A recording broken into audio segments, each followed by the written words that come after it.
Hi everyone, my name is Tom and I'm about to do an unboxing of a new toy. It is the Unitree Robotics Go2 Pro unit. So my history with this company is that I run just a simple company, you know. We make toilet lifts and we exhibit at CES, the Consumer Electronics Show. And last year at CES, I saw the company Unitree. They had a booth near my booth. And Unitree had the Go2 robot dog. And, you know, I like dogs. I had a dog when I was a younger man, and it died suddenly, and it kind of broke my heart, to be honest with you. And then a few years later, I had kids, and my oldest son is very, very allergic to dogs. So he couldn't have another dog. So I always thought about getting a robot dog. The Sony Aibo was kind of cool, but not very functional and kind of small. And then I saw the Unitree robot dog and I really liked it. But I also, over the span of the CES shows, like 4 or 5 days, I got to know the people at Unitree, and they advised me that if I just waited a few months, that the new version of the Go dog, Go2, was going to have significant improvements. So I did wait and I put in a pre-order, and it's here. It's here now. I think I might be one of the first people to get one. So I am making this unboxing video. On the Unitree website, you can buy the Go2. I think you can still buy the Go1, but you can buy the Go2. There's a standard model, there's a Pro model, and there's an EDU model. The EDU model is, I think, fully programmable and has extra sensors to make that happen. It's also quite a bit more money. I did not buy that one. I didn't buy the standard model. I bought the Pro model because on the promise that the Pro model has a smart follow function. So essentially you can take it for a walk and it's supposed to sort of heel behind you. I thought that was a good feature, so I spent a little extra money for it. Then also at CES, I saw the controller they use to control the dogs, and that's a separate purchase as well. So I ordered that. So inside the box, there's another box and some foam. I think the foam takes up the space where the heavy boy. Robot dogs aren't light. I'd say this probably weighs 35 pounds. So there's that piece. Not sure what that is. Oh, it says Unitree fit the calibrated block to calf and thigh as shown in the picture. I guess you must use it to calibrate the leg of the dog. Here's the controller.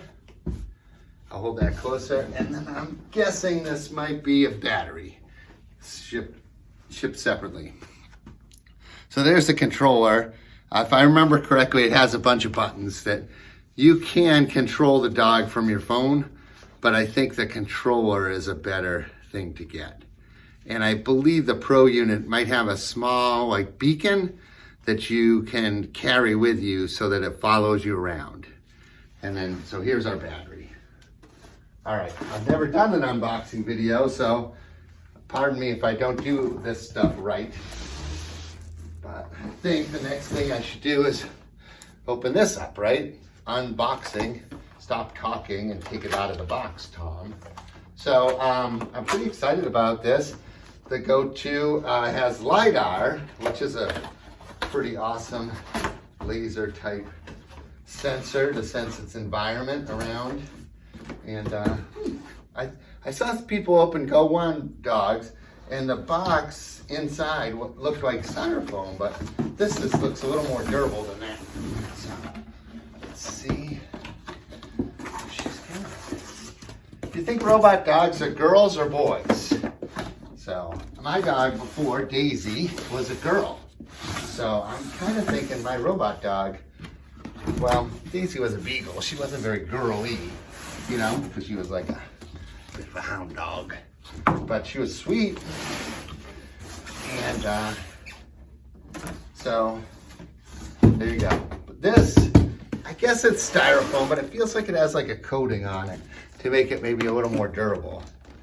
Pop open these little fasteners. It has wheels too. yeah, this I think is a little upgrade. Ooh, I think we're getting kind of serious here. I'm getting a little nervous. Like, what's a decent amount of money to buy this thing? So, oh, this must be the charger cord. And it looks like we got a USB cord and a manual for it. I hope that it's understandable. It's wrapped in a static bag, I guess. And just gonna go for it, I guess. Can you see it okay? I think that's okay. We're gonna push this back.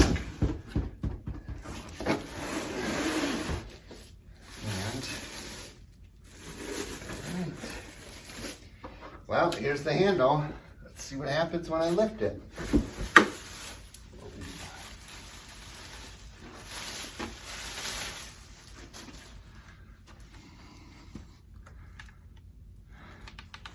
I hadn't seen a lot of pictures of it close up. Like that LiDAR sensor is interesting to me. There is a cage, but it spins, so that might not be good around little kids. We'll find out. This apparently, I imagine it's battery hole. And I don't know much else. There's some things that say removed before use. I can figure that out. Just gotta set it down there. What else we have? Oh, I think this might be a stand.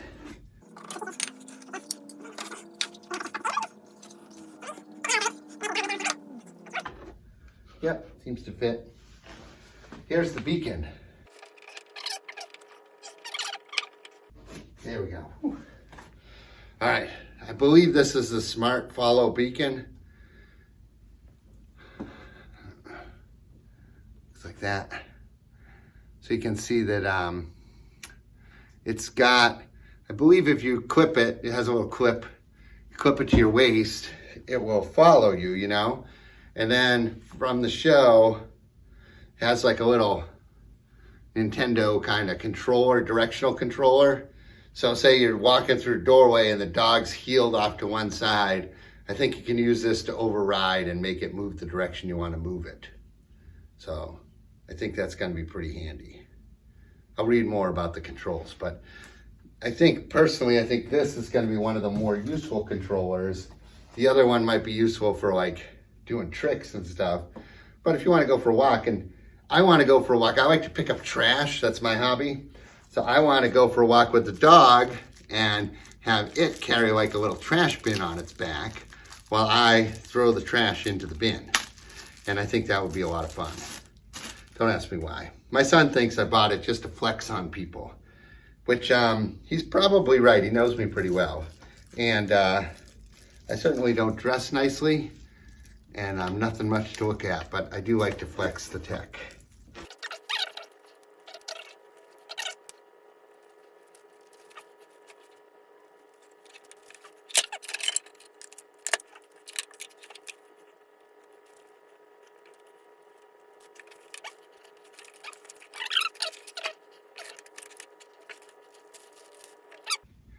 Unitree Robotics, Go2 Air and Go2 Pro. Oh yeah, the Air is what the base one's called, the Go2 Air. Well, that's in Chinese.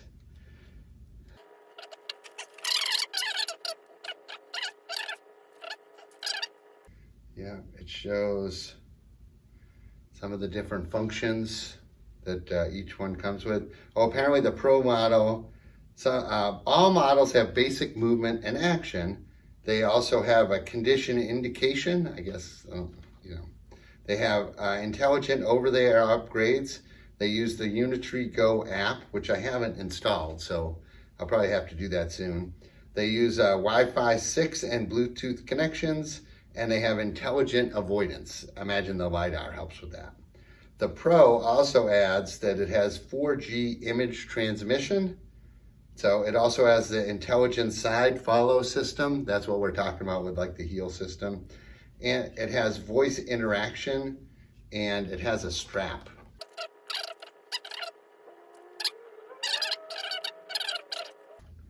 How to use it. Talks about the shipping box. I probably should have read this before I unpacked it. how to unpack it. I think I did okay. How to pack it. How to prepare your robot. Lay the Go2 on a flat surface. Insert the battery pack into the side of the robot. Pay attention to the direction with the power switch up. It says body placement is important. Please make sure the robot is on a flat surface before you start it up. That the robot's abdominal support pad is flat on the ground. That the robot's body is lying on the ground horizontally without any tilting. That the robot's lower legs are in a fully retracted state as shown in the picture. Oh yeah, it likes it to have like, be squatting down. Okay, start up. Well, let's do that. I'm making progress. I'm sorry if the video's taking a while. I'm no electronics expert. I'm just a guy who likes robot dogs. So it wanted to be sort of in this position, like on its belly. Yeah, like that. But this leg's supposed to be under.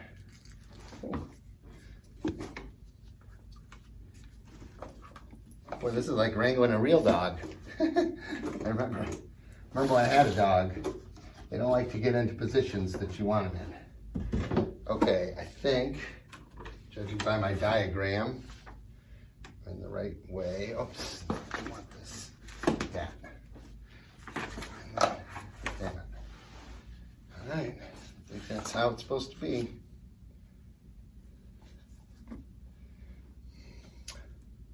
All right, start the Go2. After the robot is placed according to the requirements, start it up according to the following steps. Press the Go2 power switch briefly for one time, just one time. Then press the power switch for 2 seconds or more. Once, and then for 2 seconds or more. Oh, the fan turned on. So there's a head indicator light. Yep. Light is green. Oh, it takes 2 minutes. All right, I'm staying out of the way in case it pops me in the chin, you know? Oh, you can't even see it. Oh man, what a terrible camera person I am. I'm sorry, folks. I positioned the robot in this position, then I pressed the power button. I see flashing. Let's go over here and we'll look at the light on its head. Has a lot to do with its status.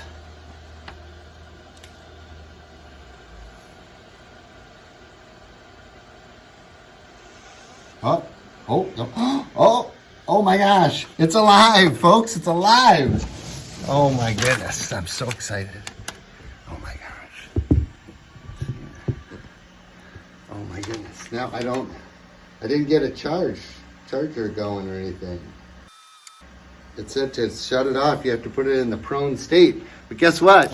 I didn't charge the controller or anything. I don't have the app on my phone. I'm way behind. Let's see. I'm gonna get out this controller. Oh geez. I got this thing now, but I think your phone's supposed to go in here. And guess what I'm using to record the video. So let's see, what else do I have of this thing? I think that's gonna. Oh, it does work.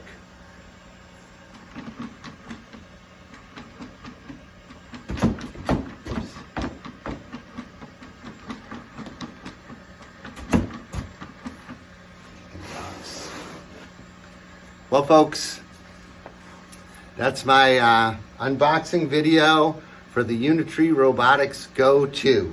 I'm sorry I took so long. I'll try to edit it and fast forward through some of the sections. But anyone who thinks, I know that when you've never seen one of these things before, and before I went to CES, I had never seen the Go1 robot. And I was a little skeptical that A, it existed, B, that it had any functionality or anything like that. Well, like I said, I was within 100 feet, my booth to their booth, and I saw the robot walking around day in, day out, just entertaining crowds and working hard. They only had one of them there, and it lasted all of CES, which is a bit of a endurance test. So I ordered it, and they told me to wait for the Go2 because it's going to have big improvements. So that's what I did. So I'll try to make a couple more videos. I'm posting them just on my company Facebook page, my company YouTube. I make toilet lifts. They use electric actuators. They're not at all as smart as a robot dog, but I'm just in the sort of tech business. I'm an engineer, mechanical engineer, and I just sort of like this stuff. So say hi to my new robot dog. I'm taking name suggestions. My old dog's name was Daisy that I loved very much, and my son had a little robot we call Buster. So I'm considering naming this guy Duster, Daisy and Buster. We'll see. Thanks everybody. Talk to you soon. I'm Tom from Dignity Lifts, and maybe I'll just try to shut it down and see what happens.